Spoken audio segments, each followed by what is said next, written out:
Hello friends, welcome back my channel. It's me Farshu Swalin. ഇന്നെന്താ ഉണ്ടാക്കുന്നതെന്ന് വെച്ചിട്ടുണ്ടെങ്കിൽ നമ്മൾ എഗ്ലെസ് സ്പോഞ്ച് കേക്ക് ഉണ്ടാക്കാം കേട്ടോ. അപ്പോൾ ഇതിനു മുമ്പ് ഞാൻ 3 ഇൻഗ്രീഡിയൻസ് മാത്രം വെച്ചിട്ട് ഒരു കേക്ക് ഉണ്ടാക്കിയ വീഡിയോ നമ്മുടെ ചാനലിൽ അപ്ലോഡ് ആക്കിയിട്ടുണ്ട്. കണ്ടിട്ടില്ലാത്തവർ ജസ്റ്റ് ചെക്കൗട്ട് ചെയ്യാം. അപ്പോൾ ഇത് ഉണ്ടാക്കാൻ വേണ്ടിയിട്ട് ഞാൻ ഒരു കപ്പ് ഇല്ലെങ്കിൽ ഒരു ഗ്ലാസ് മൈദയാണ് എടുത്തിട്ടുള്ളത്. അപ്പോൾ നിങ്ങൾ ഏത് ഒരു കപ്പിലാണോ ഇൻഗ്രീഡിയൻസ് ഒക്കെ എടുക്കുന്നത് ആ സെയിം കപ്പ് തന്നെ ഉപയോഗിക്കുക കേട്ടോ, എല്ലാ സാധനങ്ങളുടെയും മെഷർമെൻറ്റിനായിട്ട്. അപ്പോൾ ഞാൻ ഒരു കപ്പ് മൈദ എടുത്തിട്ടുണ്ട്. അതിലേക്ക് ബേക്കിംഗ് പൗഡർ, പിന്നെ ബേക്കിംഗ് സോഡ 1/2 ടേബിൾ സ്പൂൺ ഇട്ട് കൊടുക്കാം കേട്ടോ. അപ്പോൾ ബേക്കിംഗ് സോഡയും ബേക്കിംഗ് പൗഡർ ഇട്ട് കൊടുത്തിട്ട് നമ്മൾ ഈ മൈദയിൽ ഇത് ശരിക്കൊന്ന് മിക്സ് ചെയ്തെടുക്കണം. എന്നിട്ട് ഇതൊരു ഭാഗത്തേക്ക് മാറ്റി വെക്കാം കേട്ടോ. ഈ ഒരു എഗ്ഗിൻ്റെ ടേസ്റ്റ് ഇഷ്ടമില്ലാത്തവർക്കാണ് ഈ ഒരു റെസിപ്പി ഉണ്ടാക്കുന്നത്. ഇനി നമ്മൾ അത് മാറ്റി വെച്ചതിന് ശേഷം വേറൊരു പാത്രം എടുക്കാം. എന്നിട്ട് അതിലേക്ക് ഒരു 1/2 കപ്പ്, നമ്മൾ ഏത് കപ്പിലാണോ മൈദ എടുത്തത് അതേ സെയിം മെഷർമെൻറ്റ് പാത്രത്തിലായിരിക്കണം കേട്ടോ എടുക്കേണ്ടത്. അപ്പോൾ അധികം പുളിയില്ലാത്ത കേടാണ് ഞാൻ എടുത്തിട്ടുള്ളത്. അപ്പോൾ ആ യോഗട്ടിലേക്ക് പിന്നെ ഞാൻ ഒരു 1/2 കപ്പ് ഷുഗർ ആഡ് ചെയ്യാണ്. സ്വീറ്റിന് നമ്മൾ സ്വീറ്റ് അനുസരിച്ചിട്ടാണ് ഷുഗർ ആഡ് ആക്കുന്നത്. ചില ആളുകൾക്ക് സ്വീറ്റ് ഒത്തിരി ഇഷ്ടമായിരിക്കും. അപ്പോൾ ഒരു 3/4 കപ്പ് അത്രയൊക്കെ ഷുഗർ ആഡ് ചെയ്യാം. അപ്പോൾ എനിക്ക് ലൈറ്റ് ആയിട്ടുള്ള ഒരു ഇതാണ് കേട്ടോ ഇഷ്ടം. അപ്പോൾ ഞാൻ 1/2 കപ്പ് ഷുഗർ ആഡ് ചെയ്തു, 1/2 കപ്പ് യോഗട്ട് ആഡ് ചെയ്തു. പിന്നെ അതിലേക്ക് ഒരു ഫ്ലേവറിന് വേണ്ടിയിട്ട് ഏലക്കായാണ് ഇട്ട് കൊടുക്കുന്നത്. എൻ്റെ കയ്യിൽ വനില എസൻസ് ഇല്ല കേട്ടോ. അപ്പോൾ വനില എസൻസ് ഇല്ലാത്തതുകൊണ്ടാണ് ഞാൻ ഇത് ആഡ് ചെയ്യുന്നത്. അപ്പോൾ നിങ്ങളുടെ കയ്യിൽ വനില എസൻസ് ഉണ്ടെന്നുണ്ടെങ്കിൽ അത് ആഡ് ചെയ്യാം. അപ്പോൾ അതിൻ്റെ ഫ്ലേവർ നന്നായിട്ടുണ്ടാവും കേട്ടോ. അപ്പോൾ ഈ ഒരു യോഗട്ട് എന്തിനാണ് ആഡ് ചെയ്യുന്നതെന്ന് വെച്ചിട്ടുണ്ടെങ്കിൽ, അല്ലെങ്കിൽ അധികം പുളിയില്ലാത്ത കേട്, അപ്പോൾ അതെന്തിനാണ് ആഡ് ചെയ്യുന്നതെന്ന് വെച്ചിട്ടുണ്ടെങ്കിൽ നമ്മളതിൽ എഗ്ഗ് ആഡ് ചെയ്യുന്നില്ലല്ലോ. അപ്പോൾ ഈ എഗ്ഗിന് പകരമായിട്ടാണ് ആ ഒരു സോഫ്റ്റ് കിട്ടാൻ വേണ്ടിയിട്ട് നമ്മൾ ഈ ഒരു തൈര് ആഡ് ആക്കുന്നത്. പിന്നെ ഇതിലേക്ക് സൺഫ്ലവർ ഓയിലാട്ടോ ഒഴിച്ചെടുക്കുന്നത്.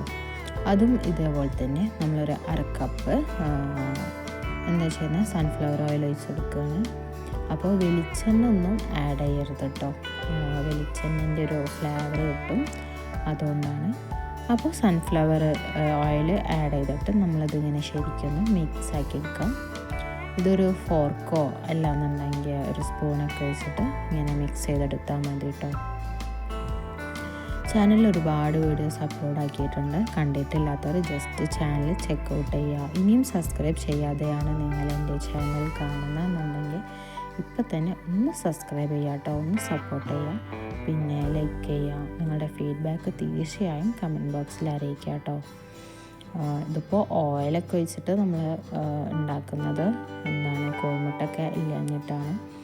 ഞാൻ ഈ ഒരു ഓയിലൊക്കെ ഇല്ലാണ്ട് ചെയ്ത് വേറൊരു കേക്കിൻ്റെ വീഡിയോ ഈ വീഡിയോയുടെ ലാസ്റ്റ് ഞാൻ ആഡ് ചെയ്യാം. അപ്പോൾ അതോടെ ഒന്ന് നോക്കാം കേട്ടോ. പിന്നെ ഞാൻ ഒരു 3/4 കപ്പ് കേട്ടോ, അതായത് 4/3 ഭാഗം മിൽക്കാണ് ഒഴിച്ചെടുത്തിട്ടുള്ളത്. എന്നിട്ട് അതോടെ ഒന്ന് ശരിക്കും മിക്സ് ചെയ്യാം കേട്ടോ. അപ്പോൾ ഓയിലൊക്കെ ചേർക്കാണ്ട്, ഓയിലൊക്കെ നമുക്ക് അൺഹെൽത്തി ആയിട്ട് വരില്ലേ. അപ്പോൾ ഓയിലൊന്നും ഇല്ലാണ്ട് ഞാൻ ചെയ്ത മറ്റൊരു വീഡിയോ ആണ് ഞാൻ ഈ ഒരു വീഡിയോയുടെ ലാസ്റ്റ് ആഡ് ചെയ്യാമെന്ന് പറഞ്ഞത് കേട്ടോ. അപ്പോൾ അതോടെ ഒന്ന് ചെക്കൗട്ട് ചെയ്യാം. പിന്നെ നമുക്ക് എഗ്ഗിൻ്റെ ടേസ്റ്റ് ഇഷ്ടമില്ലാണ്ടാകുമ്പം കേക്ക് കഴിക്കണ്ടേ എന്ന് വിചാരിച്ച് കേക്ക് കഴിക്കാണ്ടിരിക്കാൻ പറ്റില്ലല്ലോ. അപ്പോൾ അതുകൊണ്ടാണ് ഇങ്ങനെയൊരു റെസിപ്പി ഉണ്ടാക്കുന്നത്. ഞാൻ കൂടുതലായിട്ട് പ്രിഫർ ചെയ്യുന്നത്, ഇല്ലെങ്കിൽ ഞാൻ ഏറ്റവും കൂടുതൽ ഉണ്ടാക്കുന്നത് എഗ്ഗ് ഉപയോഗിച്ചിട്ട് തന്നെ കേട്ടോ.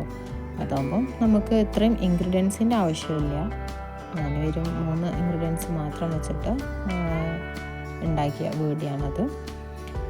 പിന്നെ നമ്മളെന്താ ചെയ്യുന്നതെന്ന് വെച്ചിട്ടുണ്ടെങ്കിൽ ഈ ഒരു മിക്സിയിലേക്ക് നമ്മൾ നേരത്തെ മാറ്റി വെച്ച മൈദ ഇട്ട് കൊടുത്തിട്ട് ഇങ്ങനെ മിക്സാക്കി എടുക്കുകയാണ്. അപ്പോൾ നമ്മൾ ഒന്നായിട്ട് അങ്ങോട്ട് മൈദ ഇട്ട് കൊടുക്കരുത് കേട്ടോ. അല്പം ആഡ് ചെയ്യുക. ആദ്യം ഒരു 2 സ്പൂൺ പിന്നെ 3 സ്പൂൺ അങ്ങനെ ആഡ് ചെയ്യുക കേട്ടോ. അതായത് ഈ ഒരു കേക്കിൻ്റെ ബാറ്ററിൽ കുമിളകൾ പാടില്ല, കട്ടി പാടില്ല, നല്ല ഭയങ്കര സ്മൂത്തി കൺസിസ്റ്റൻസി ആയിരിക്കണം. അപ്പോൾ അതിനു വേണ്ടിയിട്ടാണ് ഇങ്ങനെ കുറച്ച് മൈദ ഇട്ടിട്ട് നമ്മൾ മിക്സാക്കി എടുക്കുന്നത്. അപ്പോൾ ആ കാര്യം ഒന്ന് ശ്രദ്ധിക്കുക. ഇപ്പോൾ ഈ ഒരു വീഡിയോയിൽ ഞാൻ മിക്സ് ചെയ്ത ഈ ഒരു കൺസിസ്റ്റൻസി കാണുമ്പോൾ നിങ്ങൾക്ക് മനസ്സിലാവും കേട്ടോ. ഇനി അഥവാ നിങ്ങളുടെ ബാറ്റർ കുറച്ച് തിക്നെസ് കൂടിപ്പോയി എന്നുണ്ടെങ്കിൽ നിങ്ങൾ ഒരു 1-2 ടേബിൾ സ്പൂൺ മിൽക്ക് ആഡ് ചെയ്തിട്ട് അതിങ്ങനെ സ്മൂത്തി ആക്കി എടുത്താൽ മതി കേട്ടോ. ഇപ്പോൾ ഞാൻ ഇതിങ്ങനെ ജസ്റ്റ് നിങ്ങൾക്ക് കാണിച്ചു തരാം കേട്ടോ, എത്രത്തോളം സ്മൂത്തായിട്ടാണ് ഈ ഒരു ബാറ്റർ നിൽക്കുന്നതെന്ന്. അപ്പോൾ ഈ വീഡിയോ നോക്കുമ്പോൾ നിങ്ങൾക്ക് മനസ്സിലാവും ഇത്രയും സൂപ്പറായിട്ടാണ് ഈ ഒരു ബാറ്റർ മിക്സ് ചെയ്തെടുത്തിട്ടല്ലേ. ഇതിന് നമുക്ക് കാര്യമായിട്ട് ബീറ്ററോ കാര്യങ്ങളൊന്നും വേണ്ട കേട്ടോ. ഇനി ഞാനിത് ഉണ്ടാക്കുന്നത് കുക്കറിലാണ്. അപ്പോൾ ആദ്യം ഒരു ബട്ടർ പേപ്പർ വെച്ച് കൊടുത്തിട്ടുണ്ട്. ഇനി നിങ്ങളുടെ കയ്യിൽ ബട്ടർ പേപ്പർ ഇല്ല എന്നുണ്ടെങ്കിൽ സാധാ ഒരു നോർമൽ പേപ്പർ എടുത്തിട്ട് അതിലേക്ക് ഓയിൽ സ്പ്രെഡ് ചെയ്തിട്ട് ഇതുപോലെ വെച്ചെടുത്താൽ മതി കേട്ടോ. അപ്പോൾ ബട്ടർ പേപ്പർ ഇല്ല എന്ന് വിചാരിച്ചിട്ട് ടെൻഷൻ അടിക്കേണ്ട ആവശ്യമില്ല. ഇനി നിങ്ങളുടെ കയ്യിൽ ഓവൻ ഉണ്ടെന്നുണ്ടെങ്കിൽ അതിലുണ്ടാക്കിയാലും മതി. അപ്പോൾ ഞാനിങ്ങനെ സിമ്പിളായിട്ട് കുക്കറിലാണ് ഉണ്ടാക്കിയെടുക്കുന്നത്. എന്നിട്ട് ഈ ബാറ്റർ ഒഴിച്ച് കൊടുത്തതിന് ശേഷം നമ്മളിങ്ങനെ തട്ടി കൊടുക്കുക കേട്ടോ. അതായത് അതിലെന്തെങ്കിലും കുമിളകളുണ്ടെങ്കിൽ പൊയ്ക്കോട്ടെ വിചാരിച്ചിട്ടാണ്. പിന്നെ ലോ ഫ്ലെയിമിലാണ് ഞാനത് അടച്ചു വെച്ചിട്ടുള്ളത്. ഒരു 30 മിനിറ്റ് അത്രയ്ക്ക് വരുന്നുണ്ട്. വിസിൽ ഒഴിവാക്കാൻ വേണ്ടി പ്രത്യേകം ശ്രദ്ധിക്കുക, അത് മറക്കരുത്. ഇപ്പോൾ ഒരു 10-30 മിനിറ്റ് കഴിഞ്ഞതിന് ശേഷം നമ്മുടെ കേക്കിൻ്റെ ഒരു ലുക്കാണിത്. അപ്പോൾ ഇതൊന്ന് ചൂടാറാൻ വേണ്ടി വെയിറ്റ് ചെയ്യുക, എന്നിട്ട് എടുക്കുക കേട്ടോ.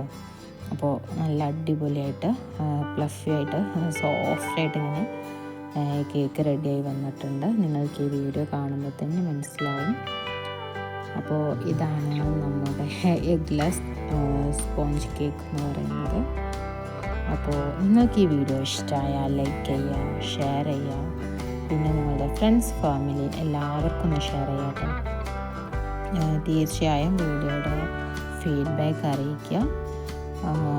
പിന്നെ ഇനി അടുത്ത് ഏത് റെസിപ്പി വീഡിയോ ആണ് നിങ്ങൾക്ക് വേണ്ടതെന്നും കൂടെ കമൻറ്റ് ബോക്സിൽ പറയാം കേട്ടോ. അപ്പോൾ ഇത്രയേ ഉള്ളൂ ഇന്നത്തെ റെസിപ്പി. സിമ്പിളായിട്ട് എങ്ങനെയാണ് സ്പോഞ്ച് കേക്ക് ഉണ്ടാക്കുന്നത് നിങ്ങൾക്ക് മനസ്സിലായി. എന്തെങ്കിലും സംശയം ഉണ്ടെങ്കിൽ തീർച്ചയായും ചോദിക്കുക. അപ്പോൾ വീണ്ടും അടുത്ത വീഡിയോയുമായി വരുന്നവരെ ടാറ്റാ bye bye, see you guys. Thank you for watching.